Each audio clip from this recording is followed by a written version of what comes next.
ಪ್ರೀತಿವೀಕ್ಷಕರೇ, ಅಂತೂ ಕೊನೆಗೆ ಏನು ಸರ್ಕಾರಿ ಪ್ರಥಮ ದರ್ಜೆ ಕಾಲೇಜುಗಳಿದಾವೋ ಇಲ್ಲಿ ಅತಿಥಿ ಉಪನ್ಯಾಸಕರಾಗಿ 60 ವರ್ಷ ಸೇವೆಯನ್ನ ಸಲ್ಲಿಸಿ ಯಾರೆಲ್ಲ ರಿಟೈರ್ಡ್ ಆಗಿರ್ತಾರೋ ಅಂಥವರಿಗೆ ಇಡಿಗಂಟು ಬಿಡುಗಡೆ ಆಗುತ್ತೆ ಅಂತಕ್ಕಂಥ ಎಲ್ಲ ಸೂಚನೆಗಳು ಇದ್ದಾವೆ. ಅದರಂತೆ ಕಳೆದ ಬಾರಿ ಇಡಿಗಂಟನ್ನ ಯಾರ್ಯಾರಿಗೆ ಕೊಡಬೇಕು ಅಂತಕ್ಕಂಥ ಒಂದು ಮಾಹಿತಿಯನ್ನು ಕಲೆ ಹಾಕಿತ್ತು. ಜೊತೆಗೆ ಅದನ್ನ ಬಿಡುಗಡೆ ಮಾಡ್ಲಿಕ್ಕೆ ಒಂದು ಸರ್ಕಾರದ ಲೆವೆಲ್ ನಲ್ಲಿ ಪ್ರೊಸೀಜರ್ಸ್ ಕೂಡ ನಡೆದಿತ್ತು. ಅದರಂತೆ ಈಗ ಆರ್ಥಿಕ ಇಲಾಖೆಯು ಕೂಡ ಎಲ್ಲ ಅನುದಾನವನ್ನ ಬಿಡುಗಡೆ ಮಾಡಿಕೊಟ್ಟಿದೆ. ಈಗ ಯಾರೆಲ್ಲ ಅತಿಥಿ ಉಪನ್ಯಾಸಕರು 60 ವರ್ಷ ಪೂರೈಸಿದಾರೋ ಅಥವಾ 10 ವರ್ಷ ಮಿನಿಮಮ್ ಕೆಲಸ ಮಾಡಿ ಆನಂತರದಲ್ಲಿ ಕೆಲಸ ಮಾಡ್ತಾ ಇದ್ದು ಕಾರಣಾಂತರಗಳಿಂದ ಮರಣ ಹೊಂದಿರ್ತಾರೋ ಅಂಥವ್ರು ಈ ಇಬ್ಬರಿಗೂ ಕೂಡ ಈ ರಿಟೈರ್ಮೆಂಟ್ ಅಲ್ಲಿ ಸಿಗ್ತಕ್ಕಂಥ ಇಡಿಗಂಟನ್ನ ನೀಡ್ಲಿಕ್ಕೆ ಈಗ ಎಷ್ಟು ಜನ ಎಲಿಜಿಬಿಲಿಟಿ ಇದಾರೋ ಅಷ್ಟು ಜನಕ್ಕೂ ಕೂಡ ಅನುದಾನವನ್ನ ಬಿಡುಗಡೆ ಮಾಡಿದೆ. ಸುಮಾರು 2 ಕೋಟಿಗೂ ಹೆಚ್ಚು ಹಣವನ್ನ ಸರ್ಕಾರ ಬಿಡುಗಡೆ ಮಾಡಿ ಕೊಟ್ಟಿದೆ. ಈಗ ಯಾರೆಲ್ಲ ಅರ್ಹರಿದ್ದಾರೋ ಅವರ ಲಿಸ್ಟು ಕೂಡ ಬಂದಿದೆ. ಅವರು ಈಗ ತಮ್ಮ ಖಾತೆಗೆ ಹಣವನ್ನ ತಗೋಬೇಕು. ಅದಷ್ಟು ಬಾಕಿ ಉಳಿದಿದೆ. ಅದಕ್ಕಾಗಿ DCE ಯಾರ್ಯಾರಿಗೆಲ್ಲ ಈ ಹಣ ಸಿಗುತ್ತೆ, ಎಷ್ಟೆಷ್ಟು ಸಿಗುತ್ತೆ ಅಂತಕ್ಕಂಥ ಎಲ್ಲ ಮಾಹಿತಿಯನ್ನ ತನ್ನ ಒಂದು ಕಚೇರಿ ನಡವಳಿಯಲ್ಲಿ ಅನೌನ್ಸ್ ಮಾಡ್ಕೊಂಡಿದೆ. ಯಾರೆಲ್ಲ ಗೆಸ್ಟ್ ಫ್ಯಾಕಲ್ಟಿ ಆಗಿ 60 ವರ್ಷ ಪೂರೈಸಿದ್ರೋ ಅವ್ರಿಗೆಲ್ಲ ಈಗ ಖುಷಿಯ ವಿಚಾರ.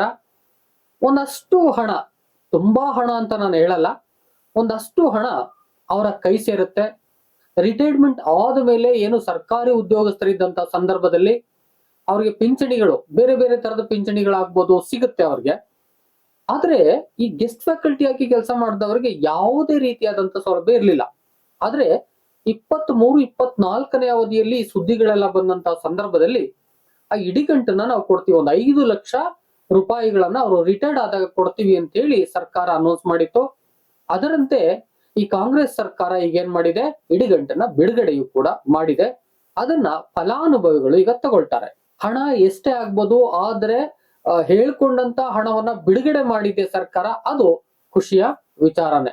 ಪ್ರೀತಿವೀಕ್ಷಕರೇ, ಇದೇ ಸಂದರ್ಭದಲ್ಲಿ ಮತ್ತೊಂದು ವಿಚಾರವನ್ನ ನಿಮ್ ಜೊತೆ ಮೆನ್ಷನ್ ಮಾಡ್ತೀನಿ. ಅದೇನಪ್ಪಾ ಅಂತ ಹೇಳಿದ್ರೆ, ಏನು ಇಡಿಗಂಟು ಅನೌನ್ಸ್ ಆಗಿತ್ತೋ ಅದೇ ಸಂದರ್ಭದಲ್ಲಿ ಈ ವೈದ್ಯಕೀಯ ಸೌಲಭ್ಯವನ್ನು ಕೊಡ್ತೀವಿ ಎಂಬುದಾಗಿ DCE ಅನೌನ್ಸ್ ಮಾಡ್ಕೊಂಡಿತ್ತು. ಈಗ ಇಡಿಗಂಟು ಅಂತಕ್ಕಂಥದ್ದು ಬಿಡುಗಡೆ ಆಗ್ತಾ ಇದೆ, ಆದ್ರೆ ವೈದ್ಯಕೀಯ ಸೌಲಭ್ಯ ಅಂತಕ್ಕಂಥದ್ದು ಇನ್ನೂ ಕೂಡ ಮರೀಚಿಕೆಯಾಗಿದೆ. ಆ ದಿಶೆಯಿಂದಾಗಿ ಈಗ ಏನು ಇಡಿಗಂಟು ಬಿಡುಗಡೆ ಮಾಡ್ತಾ ಇದೆಯೋ ಅದೇ ರೀತಿಯಲ್ಲಿ ವೈದ್ಯಕೀಯ ಸೌಲಭ್ಯಗಳನ್ನು ಕೊಟ್ರೆ ರಾಜ್ಯಾದ್ಯಂತ ಏನು 10,000ಕ್ಕೂ ಹೆಚ್ಚು ಅತಿಥಿ ಉಪನ್ಯಾಸಕರು ದುಡಿತಿದ್ದಾರೋ ಅವರ ಕುಟುಂಬಗಳಿಗೆ ಬಹಳ ಉಪಯೋಗ ಆಗುತ್ತೆ. ಯಾಕಂತ ಹೇಳಿದ್ರೆ ವೈದ್ಯಕೀಯ ವೆಚ್ಚ ಅಂತಕ್ಕಂಥದ್ದು ಈ ಕಾಲಘಟ್ಟದಲ್ಲಿ ಬಹಳ ಜಾಸ್ತಿ ಇದೆ. ಯಾವುದಾದ್ರೂ ಕಾಯಿಲೆಗಳು ಹೆಚ್ಚು ಖರ್ಚಾಗ್ತಕ್ಕಂಥವು ಏನಾದ್ರೂ ಬಂದ್ರೆ ಆ ಒಂದು ಕುಟುಂಬವನ್ನ ಬಡತನಕ್ಕೆ ನೂಕ್ಬಿಡುತ್ತೆ. ಇಂತಹ ಸಂದರ್ಭದಲ್ಲಿ ವೈದ್ಯಕೀಯ ಸೌಲಭ್ಯ ಬಹಳ ಮುಖ್ಯ ಆಗುತ್ತೆ. ಈಗ ಇಡಿಗಂಟ್ ರೀತಿ ಸರ್ಕಾರ ಇದನ್ನು ಕೂಡ ಜಾರಿ ಮಾಡಿಕೊಟ್ರೆ ರಾಜ್ಯಾದ್ಯಂತ ಏನು ಅತಿಥಿ ಉಪನ್ಯಾಸಕರು ಕೆಲಸ ಮಾಡ್ತಿದ್ದಾರೋ ಅವರ ಕುಟುಂಬಗಳಿಗೆ ತುಂಬಾ ಉಪಯೋಗ ಮಾಡಿದಾಗ ಆಗುತ್ತೆ. ಬನ್ನಿ ಇಡಿಗಂಟು ವಿಚಾರವನ್ನೇ ಮುಂದುವರಿಸೋಣ. ಹಾಗಾದ್ರೆ DCE ತನ್ನ ನಡವಳಿಗಳಲ್ಲಿ ಏನು ಹಂಚಿಕೊಂಡಿದೆ, ಯಾವ ವಿಚಾರನ ಹಂಚಿಕೊಂಡಿದೆ ಅಂತಕ್ಕಂಥದ್ದನ್ನ ನಾವು ನೋಡ್ತಾನೆ ಯಾರ್ಯಾರಿಗೆ ಇದು ಬಿಡುಗಡೆ ಆಗಿದೆ ಅಂತಕ್ಕಂಥದ್ದನ್ನು ಕೂಡ ಒಂದಷ್ಟು ಮಾಹಿತಿಯನ್ನ ಹಂಚ್ಕೋಬಹುದು ಈ ವಿಡಿಯೋದಲ್ಲಿ.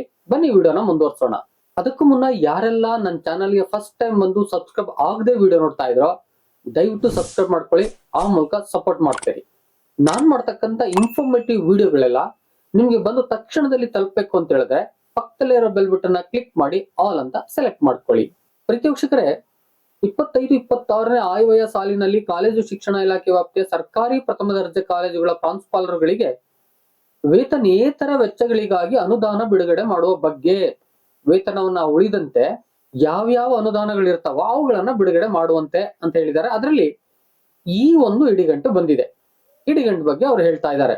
ಮುಂದುವರೆದು ಉಲ್ಲೇಖ 1 ಆದೇಶದಲ್ಲಿ 25-26ನೇ ಸಾಲಿಗೆ ಶಿಕ್ಷಣ ಇಲಾಖೆ ಉನ್ನತ ಶಿಕ್ಷಣ ವಲಯದಡಿ ಬರುವ ಕಾಲೇಜು ಶಿಕ್ಷಣಕ್ಕೆ ರಾಜ್ಯ ವಲಯ ಯೋಜನೆಗಳು ಸಂಬಂಧಿಸಿದಂತೆ ಅನುದಾನ ಬಿಡುಗಡೆಗೊಳಿಸಲು ಇಲಾಖಾ ಕಾರ್ಯದರ್ಶಿಗಳಿಗೆ ಅಧಿಕಾರ ಪ್ರತ್ಯಾಯೋಜಿಸಲಾಗಿದೆ. ಖಂಡಿಕೆ 2ರ ಆದೇಶದಲ್ಲಿ ಸರ್ಕಾರಿ ಪ್ರಥಮ ದರ್ಜೆ ಕಾಲೇಜುಗಳ ಅತಿಥಿ ಉಪನ್ಯಾಸಕರುಗಳಾಗಿ ಸೇವೆ ಸಲ್ಲಿಸಿ 60 ವರ್ಷ ವಯೋಮಿತಿ ಪೂರೈಸಿದ ಮತ್ತು ಮರಣ ಹೊಂದಿದ ಅತಿಥಿ ಉಪನ್ಯಾಸಕರುಗಳಿಗೆ ಇಡಿಗಂಟು ಸೌಲಭ್ಯವನ್ನು ಮಾರ್ಗಸೂಚಿಗಳನ್ನು ಹಾಗೂ ಷರತ್ತುಗಳೊಂದಿಗೆ ಅನುಮೋದನೆ ನೀಡಿ ಆದೇಶಿಸಲಾಗಿದೆ. ಖಂಡಿಕೆ 3 ಆದೇಶದಲ್ಲಿ 2025-26ನೇ ಸಾಲಿಗೆ ಕಾಲೇಜು ಶಿಕ್ಷಣ ಇಲಾಖೆ ವ್ಯಾಪ್ತಿಯಲ್ಲಿನ ಸರ್ಕಾರಿ ಪ್ರಥಮ ದರ್ಜೆ ಕಾಲೇಜುಗಳಲ್ಲಿ ದಿನಾಂಕ 1/1/2024ರಿಂದ ದಿನಾಂಕ 31/3/2026 ಅವಧಿಯಲ್ಲಿ ಅನುಬಂಧದಲ್ಲಿರುವಂತೆ 49 ಅತಿಥಿ ಉಪನ್ಯಾಸಕರುಗಳಿಗೆ ಇಡಿಗಂಟು ಪಾವತಿಸಲು ಲೆಕ್ಕ ಶೀರ್ಷಿಕೆ ಸೋನ್ಸೋ ಸಾಮಾನ್ಯ ವೆಚ್ಚಗಳು ಅಡಿಯಲ್ಲಿ ರೂ 2,38,50,000ಗಳನ್ನು ಪುನರ್ವಿನಿಯೋಗದ ಮೂಲಕ ಒದಗಿಸಿ ಷರತ್ತುಗಳನ್ನೊಳಪಡಿಸಿ ಬಿಡುಗಡೆಗೊಳಿಸಿ ಮುಂದಿನ ಕ್ರಮ ಕೈಗೊಳ್ಳಲು ತಿಳಿಸಲಾಗಿದೆ. ನಾನು ಕಳೆದ ಬಾರಿ ಮಾಡಿರ್ತಕ್ಕಂಥ ವಿಡಿಯೋದಲ್ಲಿ ನೀಟಾಗಿ ಯಾವ ಅವಧಿನಲ್ಲಿ ಏನು ಯಾವ ರೀತಿ ಬಿಡುಗಡೆ ಮಾಡ್ತಾರೆ ಎಲ್ಲವನ್ನ ನಾನು ಅಲ್ಲಿ ಹೇಳಿದ್ದೀನಿ. ಇದರಲ್ಲಿ ನಾನು ಹೆಚ್ಚು ಎಕ್ಸ್ಪ್ಲನೇಷನ್ ಮಾಡೋದಿಲ್ಲ. ನಿಮ್ಗೆ ಏನಾದ್ರು ಅದ್ರ ಬಗ್ಗೆ ಮಾಹಿತಿ ಬೇಕು ಅಂತ ಹೇಳಿದ್ರೆ ನನ್ನ ಚಾನಲ್ ನಲ್ಲಿ ಇಡಿಗಂಟು ಬಗ್ಗೆ ಮತ್ತೊಂದು ವಿಡಿಯೋ ಇದೆ, ಅದನ್ನು ಹೋಗಿ ನೋಡ್ಕೊಂಡು ಬನ್ನಿ, ಅಥವಾ ಎಂಡ್ ಸ್ಕ್ರೀನ್ ಅಲ್ಲಿ ಹಾಕಿರ್ತೀನಿ, ಅಲ್ಲಿ ಹೋಗಿ ನೋಡಿ. 1/1/2024ರಿಂದ 1/3/2026 ಅವಧಿಯಲ್ಲಿ ಯಾರೆಲ್ಲ ಕೆಲಸ ಮಾಡ್ತಿದಾರೋ ಆ ಅವಧಿನಲ್ಲಿ ಯಾರೆಲ್ಲ 60 ವರ್ಷವನ್ನ ಪೂರೈಸಿದಾರೋ ಅಂತವ್ರಿಗೆ ಈಗ ಇಡಿಗಂಟನ್ನ ಬಿಡುಗಡೆ ಮಾಡಿದೀವಿ ಎಂಬುದಾಗಿ ಹೇಳ್ತಾ ಇದೆ. ಒಟ್ಟು 49 ಅತಿಥಿ ಉಪನ್ಯಾಸಕರಿಗೆ ಈ ಹಣವನ್ನ ಬಿಡುಗಡೆ ಮಾಡಿದೀವಿ ಎಂಬುದಾಗಿ ಹೇಳಿದೆ. ಇನ್ನು ಆದೇಶ ಸಂಖ್ಯೆ ಸೋ ಮತ್ತೆ ದಿನಾಂಕ 23/1/2026ರಂದು ಈ ಆದೇಶವನ್ನ ಮಾಡಲಾಗಿದೆ ಅಂತಕ್ಕಂಥದ್ದು. ಪ್ರಸ್ತಾವನೆಯಲ್ಲಿ ವಿವರಿಸಿರುವ ಅಂಶಗಳ ಹಿನ್ನೆಲೆಯಲ್ಲಿ 2025-26ನೇ ಸಾಲಿನಲ್ಲಿ ಕಾಲೇಜು ಶಿಕ್ಷಣ ಆಯವ್ಯಯ ಲೆಕ್ಕ ಶೀರ್ಷಿಕೆ ಸೋ ನಂಬರು ಸರ್ಕಾರಿ ಪ್ರಥಮ ದರ್ಜೆ ಕಾಲೇಜುಗಳು 051 ಸಾಮಾನ್ಯ ವೆಚ್ಚಗಳ ಅಡಿಯಲ್ಲಿ ರೂ 2,37,62,500 ರೂಗಳನ್ನು ಮಾತ್ರ ಅನುದಾನವನ್ನು ಆದೇಶಕ್ಕೆ ಲಗತ್ತಿಸಿರುವ ಅನುಬಂಧದಲ್ಲಿ ವಿವರಿಸಿರುವಂತೆ ಇಲಾಖಾ ವ್ಯಾಪ್ತಿಯ ಸಂಬಂಧಪಟ್ಟ ಡಿಡಿಒಗಳಿಗೆ ಬಿಡುಗಡೆ ಮಾಡಿ ನಿಯಮಾನುಸಾರ ಬಳಕೆ ಮಾಡಲು ಅನುಮತಿ ನೀಡಲಾಗಿದೆ. ಮತ್ತೆ ಕೆಲವು ಷರತ್ತುಗಳನ್ನು ಕೂಡ ವಿಧಿಸಿದೆ. ಇದನ್ನ ಬೇಕಾದ್ರೆ ಒಂದು ಸ್ಕ್ರೀನ್ ಶಾಟ್ ತೆಗೆದುಕೊಂಡು ನೋಡ್ಕೊಳ್ಳಿ, ಓದ್ಕೊಳ್ಳಿ. ಉಳಿದಂತೆ ಯಾರಿಗೆಲ್ಲ ಕಳಿಸಿದೀವಿ ಅಂತಕ್ಕಂಥದ್ದನ್ನು ಕೂಡ ಇಲ್ಲಿ ಹೇಳಿದ್ದಾರೆ, ಪ್ರತಿಗಳನ್ನು ಕೂಡ ಹೇಳಿದ್ದಾರೆ. ನಂತರದಲ್ಲಿ ಅನುಬಂಧವನ್ನ ನೀಡಲಾಗಿದೆ. ಯಾವ್ಯಾವ ಅತಿಥಿ ಉಪನ್ಯಾಸಕರು, ಅವರ ಹೆಸರೇನು, ಕರ್ತವ್ಯ ನಿರ್ವಹಿಸಿದ ಕಾಲೇಜ್ ಯಾವುದು, ಮತ್ತು ಸೇವೆ ಸಲ್ಲಿಸಿದ ವರ್ಷಗಳು ಎಷ್ಟು, ಮತ್ತೆ ಬಿಡುಗಡೆ ಮಾಡಿರುವ ಮೊತ್ತ ಎಷ್ಟು ಅಂತಕ್ಕಂಥದ್ದನ್ನ ಇಲ್ಲಿ ಹೇಳಲಾಗಿದೆ ಅಂತಕ್ಕಂಥದ್ದು. ಇಲ್ಲಿ ನಾನು ಲಿಸ್ಟ್ ಅನ್ನ ಎಲ್ಲವನ್ನ ಶೋ ಮಾಡಲ್ಲ. ಇಲ್ಲಿ ಸೇವೆ ಸಲ್ಲಿಸಿದ ವರ್ಷಗಳು ಮತ್ತು ಬಿಡುಗಡೆ ಮಾಡಿರುವ ಮೊತ್ತವನ್ನು ಅಷ್ಟೇ ಇಲ್ಲಿ ನಾನು ಶೋ ಮಾಡ್ತೀನಿ, ಪ್ರೈವಸಿಯ ಹಿನ್ನೆಲೆಯಲ್ಲಿ. ಆ ದಿಸೆಯಿಂದಾಗಿ ಸುಮಾರು ಇಲ್ಲಿ ಒಂದು 49 ಅತಿಥಿ ಉಪನ್ಯಾಸಕರಿಗೆ ಬಿಡುಗಡೆ ಮಾಡಲಾಗಿದೆ. ಒಟ್ಟು ಅಮೌಂಟ್ ಅನ್ನು ಕೂಡ ಆಲ್ರೆಡಿ ಹೇಳಿದ್ದೀನಿ. ಇಲ್ಲಿ ನೀವು ನೋಡ್ಬೇಕು, ಸೇವೆ ಸಲ್ಲಿಸಿದ ವರ್ಷಗಳು ಅಂತಿದೆ. ಮೊದಲಿಂದ ನೋಡೋದಾದ್ರೆ 16 ವರ್ಷ 43 ದಿನಗಳಿದೆ, 10 ವರ್ಷ 43 ದಿನಗಳಿದೆ, 12 ವರ್ಷ 43 ದಿನಗಳಿದೆ. ಇವರೆಲ್ಲರೂ ಕೂಡ 5 ಲಕ್ಷವನ್ನ ಬಿಡುಗಡೆ ಮಾಡಲಾಗಿದೆ. ಇಲ್ಲಿ ಯಾರು 15 ವರ್ಷ ಇದ್ದಾರೆ ಅವ್ರಿಗೂ 5 ಲಕ್ಷವನ್ನ ಬಿಡುಗಡೆ ಮಾಡಲಾಗಿದೆ. ಹೀಗೆ ನೋಡೋದಾದ್ರೆ 5 ಲಕ್ಷ ಇದೆ. ಕೆಲವು ಜನಕ್ಕೆ ಕಡಿಮೆ ಬಂದಿದೆ ನೋಡಿ. ಇಲ್ಲಿ 8 ವರ್ಷ 98 ದಿನಗಳಿದೆ, 4,49,000 ಬಿಡುಗಡೆ ಆಗಿದೆ. ಇದು ಯಾಕೆ ಅಂತ ಹೇಳ್ತೀನಿ, ಇನ್ನು ಸ್ವಲ್ಪ ಮುಂದೆ ನೋಡ್ಕೊಂಡು ಬರೋಣ. ಇಲ್ಲೊಬ್ಬರಿಗೆ 9 ವರ್ಷ 8 ದಿನಗಳಾಗಿದೆ, 4,90,000 ಬಿಡುಗಡೆ ಆಗಿದೆ. ಇಲ್ಲೊಬ್ಬರಿಗೆ 9 ವರ್ಷ 72 ದಿನಗಳಾಗಿದೆ, 4,86,000 ಬಿಡುಗಡೆ ಆಗಿದೆ. ಇಲ್ಲೊಬ್ಬರಿಗೆ 7 ವರ್ಷ ಆಗಿದೆ, 3,50,000 ಬಿಡುಗಡೆ ಆಗಿದೆ. ಇಲ್ಲೊಬ್ಬರಿಗೆ 3 ವರ್ಷ 65 ದಿನಗಳಾಗಿದೆ, 1,82,500 ರೂಪಾಯಿನ ಬಿಡುಗಡೆ ಮಾಡಿದ್ದಾರೆ. ನೀವಿಲ್ಲಿ ಕೇಳ್ಬೋದು, ಯಾಕೆ ಈ ಅಮೌಂಟ್ ವೇರಿ ಆಗಿದೆ? 5 ಲಕ್ಷ ಅಂತ ಹೇಳಿದಾರಲ್ಲ, ರಿಟೈರ್ಡ್ ಆದ್ಮೇಲೆ 5 ಲಕ್ಷ ಕೊಡ್ಬೇಕಲ್ಲ ಅಂತಕ್ಕಂತ ನೀವು ಕೇಳ್ಬೋದು.